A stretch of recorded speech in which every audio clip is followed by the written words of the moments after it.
സ്വന്തം തട്ടകത്തിൽ ഒരിക്കൽ കൂടി കൊൽക്കത്തയോട് RCB പരാജയപ്പെട്ടു. ചിന്നസ്വാമി സ്റ്റേഡിയം വേദിയായ കളിയിൽ ഇന്ന് ടോസ് നേടിയ കൊൽക്കത്ത ആദ്യം RCBയെ ബാറ്റിംഗിനയച്ചു. 6 വിക്കറ്റിന് 182 റൺസാണ് നിശ്ചിത 20 ഓവറിൽ RCB നേടിയത്. മറുപടി ബാറ്റിംഗിനെത്തിയ കൊൽക്കത്തയാവട്ടെ 19 പന്ത് ബാക്കിയിരിക്കെ ആധികാരികമായി വിജയത്തിലേക്കെത്തി. 16.5 ഓവറിൽ 3 വിക്കറ്റ് മാത്രം നഷ്ടമാക്കി 186 റൺസാണ് KKR നേടിയത്. കൊൽക്കത്തയുടെ വിജയത്തിന് പിന്നാലെ RCB നായകനായ ഫാഫ് ഡുപ്ലസിസ് നടത്തിയ പ്രതികരണം എങ്ങനെയായിരുന്നുവെന്ന് നോക്കാം. ഇതൊരു 2 പേസ് വിക്കറ്റ് ആയിരുന്നുവെന്ന് ഡുപ്ലസി പറഞ്ഞു.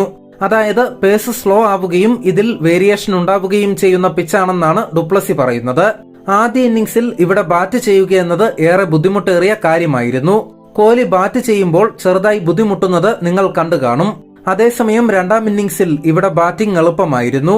RCB നേടിയത് മതിയായ സ്കോറെന്നാണ് ഞങ്ങൾ ആദ്യം കരുതിയത്.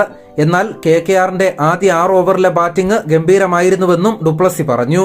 വൈശാഖ് വിജയകുമാറിന്റെ ബോളിംഗിനെ പ്രശംസിക്കാനും ഡുപ്ലസി മറന്നില്ല.